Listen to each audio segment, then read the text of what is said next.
ಬಿಸಿ road ಅಡ್ಡ ಹೊಳೆ ರಾಷ್ಟ್ರೀಯ ಹೆದ್ದಾರಿ ಚತುಷ್ಪಥ ಕಾಮಗಾರಿ ಕಳೆದ 4-5 ವರ್ಷಗಳಿಂದ ನಡೆಯುತ್ತಿದ್ದು ಇದೀಗ ಅಂತಿಮ ಹಂತ ತಲುಪಿದೆ.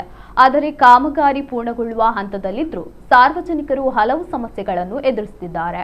ಮಂಗಳೂರು ಕಡೆಯಿಂದ ಮಾಣಿಪೇಟೆಗೆ ಪ್ರವೇಶಿಸುವ ಅಥವಾ ಪುತ್ತೂರು ಮೈಸೂರು ರಸ್ತೆಗೆ ಸೇರುವ ವಾಹನಗಳು ಮಾಣಿ ಗ್ರಾಮದ ಹಳಿರಾ ಪ್ರದೇಶದಲ್ಲಿ ಸರ್ವಿಸ್ ರಸ್ತೆಯನ್ನ ಬಳಸಬೇಕಾಗಿದೆ. ಆದರೆ ಈ ಸರ್ವಿಸ್ ರಸ್ತೆ ಅವೈಜ್ಞಾನಿಕವಾಗಿ ನಿರ್ಮಾಣಗೊಂಡಿದೆ ಎಂಬ ಆರೋಪ ಕೇಳಿಬಂದಿದೆ. ಸರ್ವಿಸ್ ರಸ್ತೆಯ ಪ್ರವೇಶ ಭಾಗದಲ್ಲೇ ಮಳೆ ನೀರು ನಿಲ್ಲುತ್ತಿದ್ದು ಸರಿಯಾದ ಚರಂಡಿ ವ್ಯವಸ್ಥೆ ಹಾಗೂ ತಡೆಗೋಡೆ ನಿರ್ಮಿಸದ ಕಾರಣ ಸುತ್ತಮುತ್ತಲಿನ ನೀರು ಹೆದ್ದಾರಿಗೆ ಹರಿದು ಬರ್ತಿದೆ. ಇದರಿಂದ ಶಾಲೆಗೆ ತೆರಳುವ ಮಕ್ಕಳು ಸೇರಿದಂತೆ ಸಾರ್ವಜನಿಕರು ಪ್ರತಿನಿತ್ಯ ನೀರು ಮತ್ತು ಕೆಸರಿನ ಎರಚಾಟಕ್ಕೆ ಒಳಗಾಗುತ್ತಿದ್ದಾರೆ.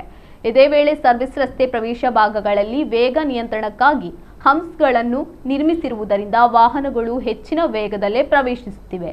ಇದರಿಂದ ಪಾದಚಾರಿಗಳು ಹಾಗೂ ಹೊಳ ರಸ್ತೆಯಿಂದ ಬರುವ ವಾಹನ ಸವಾರರಿಗೆ ಅಪಘಾತದ ಭೀತಿ ಎದುರಾಗಿದೆ. ಸಂಬಂಧಪಟ್ಟ ಅಧಿಕಾರಿಗಳು ತಕ್ಷಣ ಸಮಸ್ಯೆಗೆ ಸ್ಪಂದಿಸಿ ಸೂಕ್ತ ಚರಂಡಿ ವ್ಯವಸ್ಥೆ, ತಡೆಗೋಡೆ ಹಾಗೂ ಹಂಪ್ಸ್ಗಳನ್ನು ನಿರ್ಮಿಸಿ ಸಾರ್ವಜನಿಕರ ಸಂಕಷ್ಟ ನಿವಾರಿಸಬೇಕು ಎಂದು ಸ್ಥಳೀಯರು ಆಗ್ರಹಿಸಿದ್ದಾರೆ.